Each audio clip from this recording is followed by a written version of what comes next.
সম্মানিত দর্শক, আপনাদেরকে সকলকে শুভেচ্ছা জানাচ্ছি ইন্টারন্যাশনাল আড্ডার পক্ষ থেকে। আজকে আমরা একটি ভিডিও আপনাদেরকে দেখাবো এবং ভিডিওটি আপনারা প্রথমেই দেখে নেন। ভিডিওটিতে আসলে একটি হৃদয় বিদারক ঘটনা, যেটা হচ্ছে যে আমরা সাধারণত ফিলিস্তিনি শিশুদের উদ্ধার অভিযানগুলো দেখি, যেগুলো ইসরায়েলি বিমান হামলায় ফিলিস্তিনি শিশুরা বিল্ডিংয়ের নিচে চাপা পড়ে এবং তাদেরকে নিহত বা আহত রক্তাক্ত অবস্থায় উদ্ধার করা হয়। সে দৃশ্যগুলো আসলে হৃদয় বিদারক। ঠিক তেমনই একটি দৃশ্য আজকে আমরা দেখব, যেখানে ইয়েমেনের হুদাইদা অঞ্চলের মুকবিল শহরের একটি আবাসিক এলাকায় যুক্তরাষ্ট্র এবং যুক্তরাজ্যের যৌথ বিমান হামলায় বাড়িটি বা ভবনটি বিধ্বস্ত হয় এবং সেখানে একটি শিশুকে উদ্ধার করা হয় এবং সেটি আসলে খুবই হৃদয় বিদারক ঘটনা। এখন ইয়েমেনের শিশুদের এই পরিস্থিতি কেন?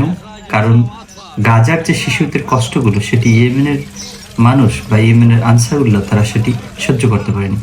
মুসলিম ভাই হিসেবে তারা গাজাবাসীর পাশে দাঁড়ায় এবং লোহিত সাগরে ইসরায়েলি যে পণ্যবাহী জাহাজগুলো আছে সেগুলোকে আটকে দেয় এবং সেগুলোকে নিষেধাজ্ঞা জারি করে।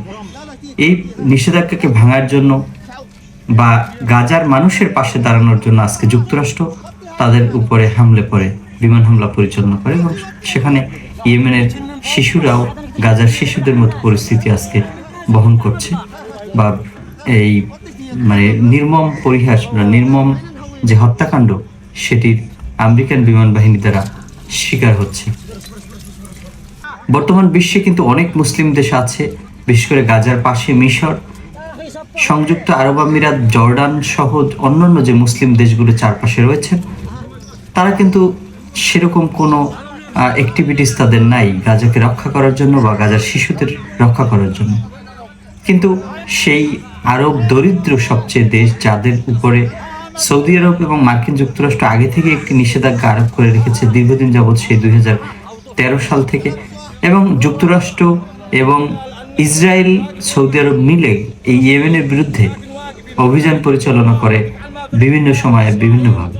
কিন্তু তারপরে এই দরিদ্র ইয়েমেন তাদের ইমানের শক্তিতে, ইমানের শক্তি বলে গাজার পাশে দাঁড়িয়েছে এবং আল্লাহ রাসূল সাল্লাল্লাহু আলাইহি ওয়াসাল্লাম এই ইয়েমেনের ভাইদের জন্য যে দোয়া করেছিলেন এবং তাদের ইমান যে অনেক শক্তিশালী ইমান হবে এরকম একটি ভবিষ্যৎবাণী আল্লাহ রাসূল সাল্লাল্লাহু আলাইহি ওয়াসাল্লাম কিন্তু করেছিলেন এবং সেটি কিন্তু আমরা এই ফিলিস্তিনি মজলুম গাজাবাসীর ক্রাইসিসে, যে ইসরায়েলের যে হামলা নৃশংস, এই হামলার সময় আল্লাহ রাসূলের সেই ভবিষ্যৎবাণী কিন্তু আমরা আসলে হাড়ে হাড়ে উপলব্ধি করতে পারছি। কেন ইয়েমেনিদের সম্পর্কে আল্লাহ রাসূল এত সুন্দর কথা বলেছিলেন? কেন আল্লাহ রাসূল নজদের জন্য দোয়া না করে এই ইয়েমেনবাসীর জন্য দোয়া করেছিলেন? সেটি কিন্তু আজকে দিবালোকের মতো স্পষ্ট যে আল্লাহ রাসূলের যে হাদিস সত্য এবং এতে কোনো ভুল নাই, সেটি কিন্তু আবারও প্রমাণিত হলো। তো আজকের মতো এখানেই বিদায় নিচ্ছি, পরবর্তীতে অন্য কোনো বিষয় নিয়ে আসবো। আল্লাহ হাফেজ।